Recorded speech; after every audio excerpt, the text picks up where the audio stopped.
క్రీస్తునందు ప్రేమైన ప్రేమధార టీవీ వీక్షకులందరికీ మన ప్రభువును రక్షకుడైన యేసు క్రీస్తు మహిమగల నామంలో శుభములు తెలియజేస్తున్నాం. ఈనాటి పాఠంలో మనము యోహాను సువార్త 11వ అధ్యాయము 28 నుండి 57 వరకు ధ్యానించుకోబోతున్నాం. గత పాఠంలో బేతనీయ కుటుంబంను గూర్చి ధ్యానిస్తూ వచ్చాం.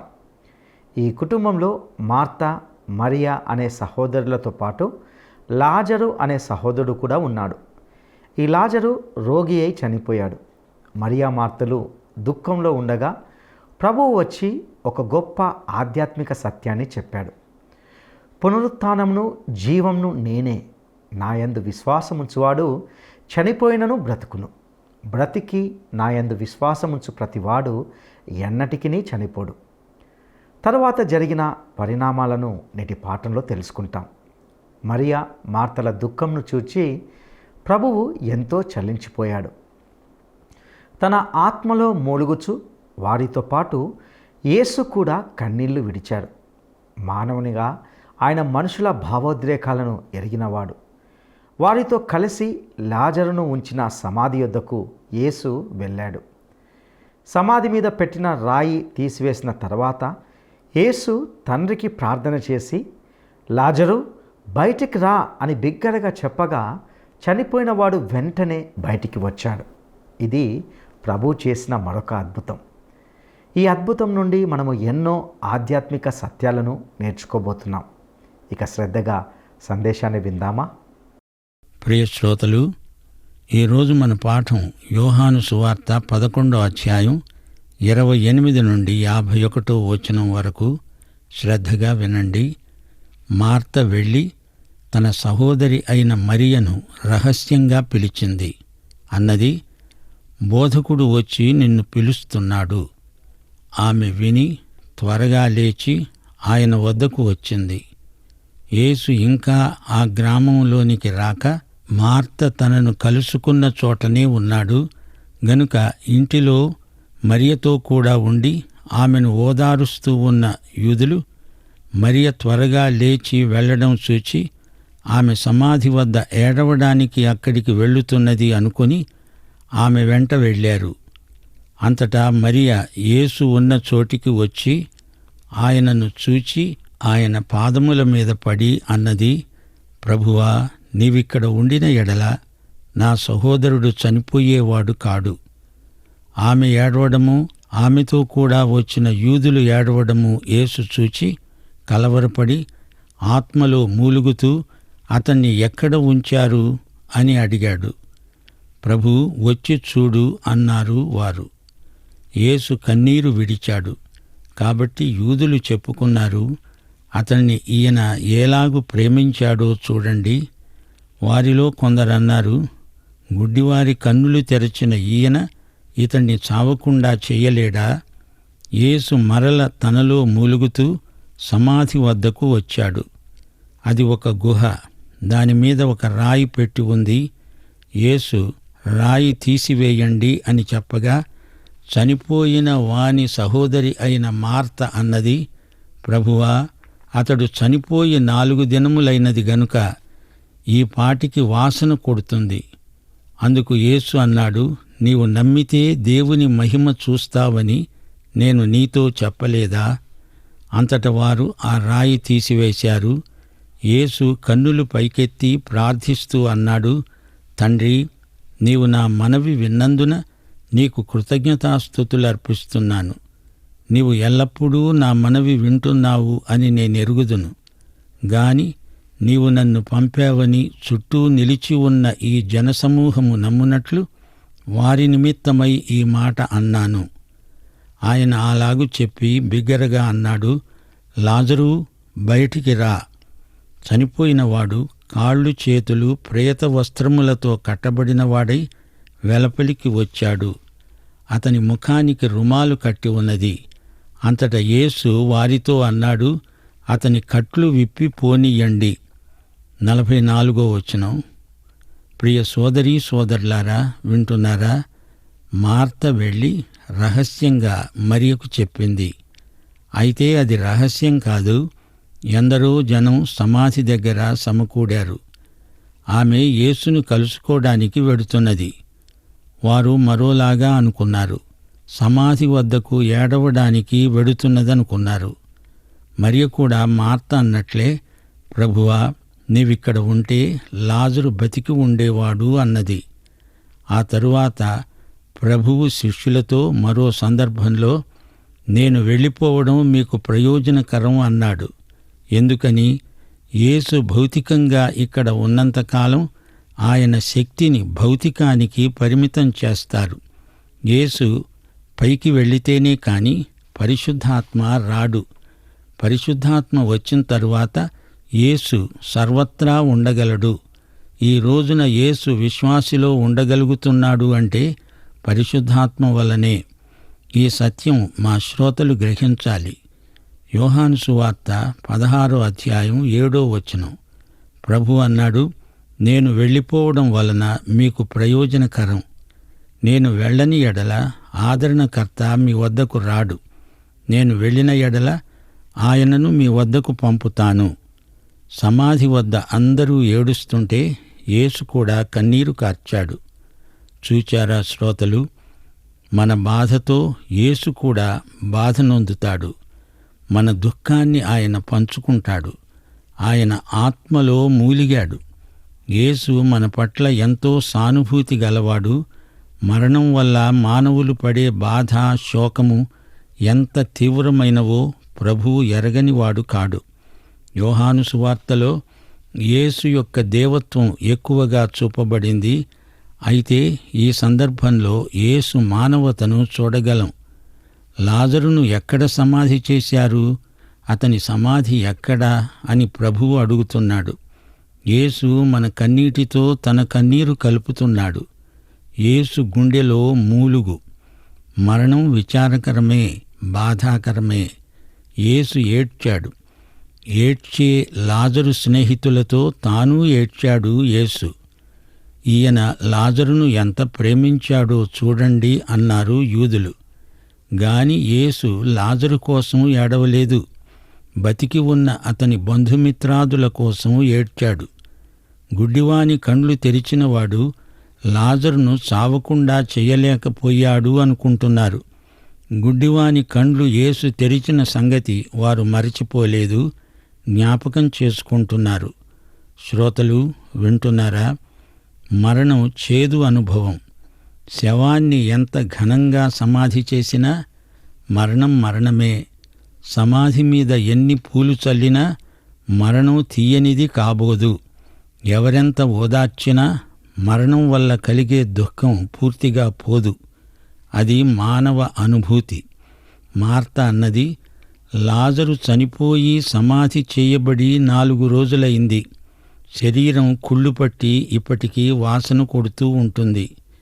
యేసు అద్భుతం చేస్తేనే కాని లాజరు శవం కూడా ఎవరూ చూడలేని స్థితిలో ఉంది. అందరూ వినగలిగేటట్లు యేసు బిగ్గరగా ప్రార్థన చేశాడు. తండ్రి తన మహిమార్థమై తన కుమారుని ద్వారా గొప్ప అద్భుతం చేయబోతున్నాడు. చుట్టూరా నిలిచి ఉన్న వారందరూ యేసు చేస్తున్న ప్రార్థన విన్నారు.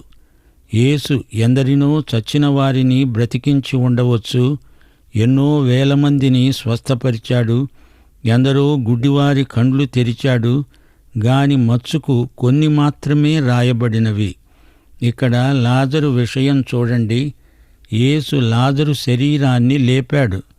అతని శరీరం ఇంకా ప్రేత వస్త్రాలతో చుట్టబడి ఉంది. యేసు పునరుత్థానుడై లేచినప్పుడు ఆయన ప్రేత వస్త్రాలను అక్కడే వదిలిపెట్టాడు.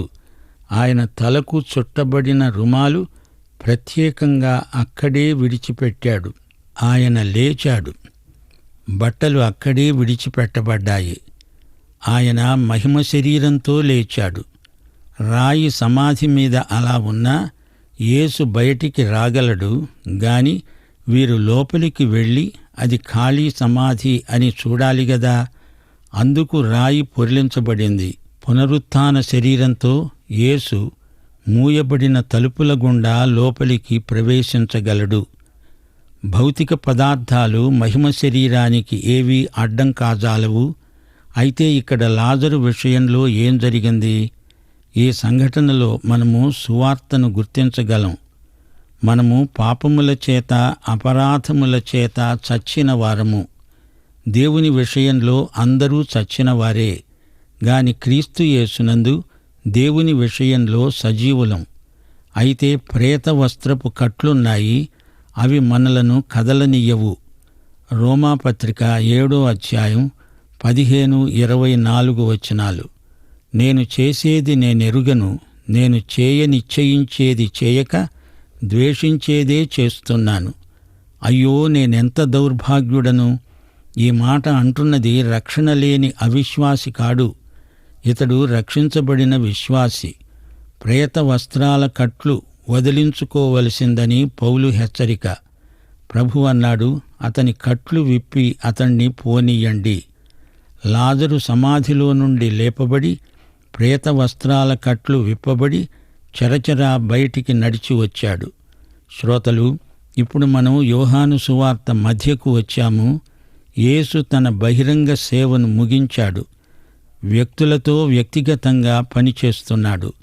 బాప్తిస్మమిచ్చిన యోహాను యేసును చూపి, ఇదిగో లోక పాపమును మోసుకొని పోయే దేవుని గొర్రెపిల్ల అన్నప్పుడు యేసు బహిరంగ సేవ మొదలైంది. లాజరును సమాధి నుండి లేపటంతో బహిరంగ సేవ ముగిసింది.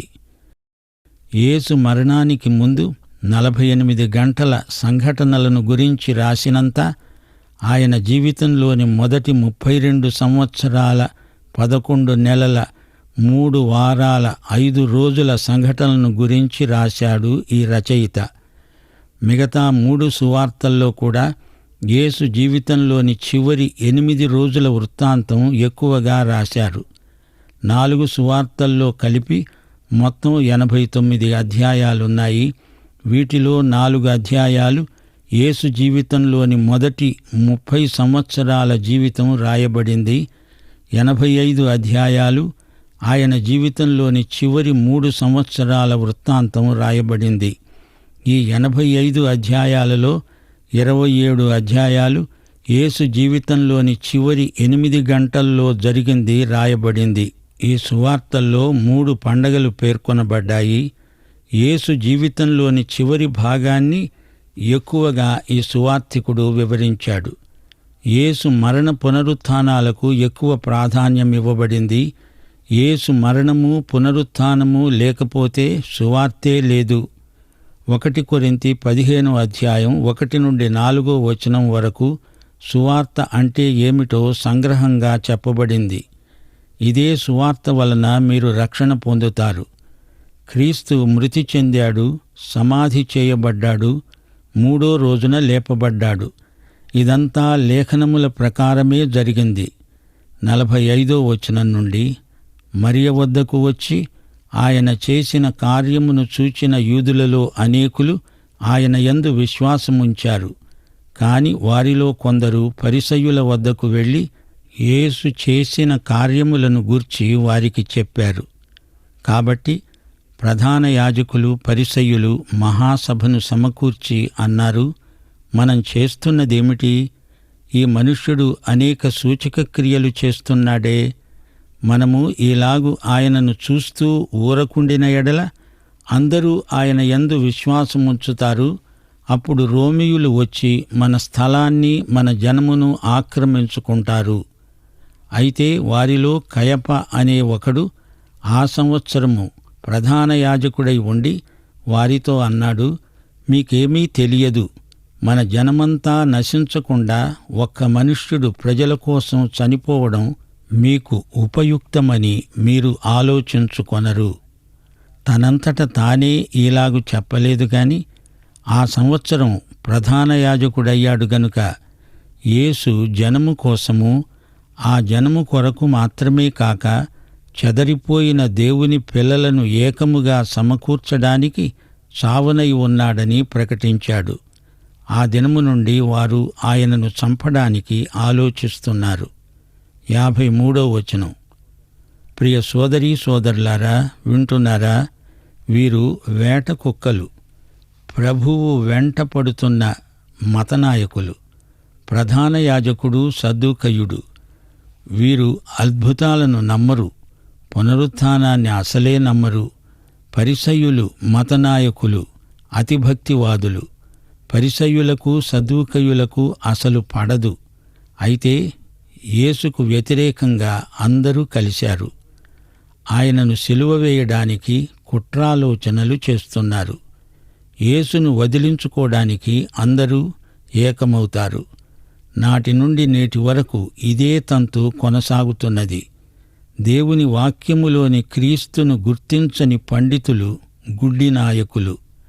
లేఖనములోని క్రీస్తును గుర్తించి విశ్వసించి వెంబడించేవారే దేవుని బిడ్డలు. వీరెప్పుడూ కొద్దిమందే, అల్పసంఖ్యాకులే. మూక ఉమ్మడిగా జనం యేసు వెంట పడుతున్నారని మతనాయకులు కంగారు పడుతున్నారు. యేసును బట్టి ఏదో విప్లవం రావచ్చునని వారు భయపడ్డారు. రోమియులు వచ్చి మన మీద పడతారని బెదిరిపోతున్నారు. భయం, అనుమానం అనేవి చాలామందిని యేసుకు దూరం చేస్తున్నాయి. క్రైస్తవ సంఘాలలో కూడా కొన్ని చోట్ల వాక్య సత్యము పక్షాన విశ్వాసులు నిలువలేకపోతున్నారు, భయపడుతున్నారు. రోమియుల చేతిలో అనేకులు నాశనమవ్వకుండా ఒక్క మనిషి జాతి కోసం చనిపోవడం మంచిది అనే సిద్ధాంతాన్ని కయప ప్రతిపాదిస్తున్నాడు. క్రీస్తు శకం 70వ సంవత్సరంలో వీరు యేసును సిలువ వేసిన తరువాత టైటస్ అనే రోమా సేనాపతి యూద జాతీయులనెందరినో ఊచకోత కోసి విడిచాడు. ఆ సంవత్సరం కయప ప్రధాన యాజకుడయ్యాడు. ఆ తరువాత అతని మామ అన్న ప్రధాన యాజకుడవుతాడు. కయప రాజకీయ ప్రవచనం సరిగానే ధ్వనిస్తున్నది గాని ఇతడేమీ ప్రవక్త కాడు. బిలాము పాత నిబంధనలో ప్రవచించినట్లు దేవుడు కయప నోట ఈ మాట పలికించాడు. 54వ వచనం. యేసు అప్పటి నుండి యూదులలో బహిరంగముగా సంచరించక అక్కడి నుండి అరణ్యమునకు సమీప ప్రదేశములోనున్న ఎఫ్రాయిము అనే ఊరికి వెళ్ళి అక్కడ తన శిష్యులతో కూడా ఉన్నాడు. యూదుల పస్కా పండుగ సమీపమై ఉన్నది గనుక అనేకులు తమను తాము శుద్ధి చేసుకోవడానికి పస్కా రాకమునిపే పల్లెటూళ్లలో నుండి యెరూషలేముకు వచ్చారు. వారు యేసును వెతుకుతూ దేవాలయములో నిలువబడి తమలో తాము చెప్పుకున్నారు, మీకేమి తోస్తున్నది? ఆయన పండుగకు రాడా ఏమిటి? ప్రధాన యాజకులు పరిసయ్యులు ఆయన ఎక్కడ ఉన్నది ఎవనికైనా తెలిసి ఉన్న ఎడల తాము ఆయనను పట్టుకోగలిగేటట్లు తమకు తెలియజేయాలని ఆజ్ఞాపించారు. సోదరీ సోదరులారా, వింటున్నారా? మతనాయకులు మరీ రెచ్చిపోయారు. బహిరంగ ప్రకటనలు చేస్తున్నారు. యేసు ఎక్కడ ఉన్నాడో ఆచూకీ చెప్పండి, అతన్ని పట్టుకుంటాము అంటూ ప్రకటిస్తున్నారు. ఎఫ్రాయిము మన్యం అంతా అడవి. యేసు తన శిష్యులతో మన్యం ప్రాంతంలో ఉండిపోయాడు. పస్కా పండుగ వస్తోంది. ప్రజలు తమను తాము శుద్ధి చేసుకోవడానికి యెరూషలేముకు వస్తూ ఉంటారు. ఆయా ప్రాంతాల నుండి వచ్చిన వారు అందరూ యేసును గురించే మాట్లాడుకుంటున్నారు. సన్హెద్రిను సభికులు ఆయన కోసం ప్రతి స్థలాన్ని గాలించి చూస్తున్నారు. అసలు ఈ మతనాయకులు మోషేను నమ్ముతున్నారా? మోషేను నమ్మని వారు ఎన్ని అద్భుతాలు చూచినా, చనిపోయి లేచిన వారిని చూచినా నమ్మరు. యోహాను సువార్తలోని కథా సంవిధానం ఇంతటితో కొత్త మలుపు తిరిగింది. యేసు ప్రభు యొక్క జీవితంలోని చిట్ట చివరి వారంలో జరిగిందంతా 12 నుండి 21 అధ్యాయం వరకు మనం వినబోతున్నాము. ప్రియ శ్రోతలు, మతనాయకులు యేసును ఒక నేరస్తుడుగా, తప్పించుకొని తిరుగుతున్న ముద్దాయిగా పరిగణిస్తున్నారు. యేసు శిలువ మీద చనిపోవలసి ఉంది. అంతవరకు ఆయన ఈ మతనాయకుల చేతికి చిక్కడు. ప్రభువే ఒక సందర్భంలో అన్నాడు, మనం పావురముల వలె నిష్కపటులము, పాముల వలె వివేకులము అయి ఉండాలి. క్రైస్తవుడెవడైనా సరే సత్యం కోసం నిలిస్తే వచ్చే ఫలితాలకు భయపడడు, కాని సత్యం కోసం నిలవకపోతే వచ్చే పరిణామాలకు భయపడతాడు. క్రైస్తవ ధైర్యం భయాన్ని జయిస్తుంది.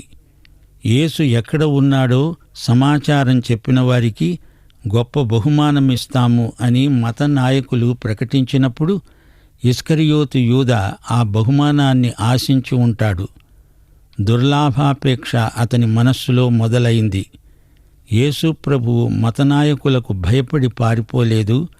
ఆయన సమయం ఇంకా రాలేదు గనుక పరిసయ్యుల చేతికి సన్హెద్రిను సభకు చిక్కకుండా ఆయన మన్య ప్రాంతానికి వెళ్ళిపోయాడు.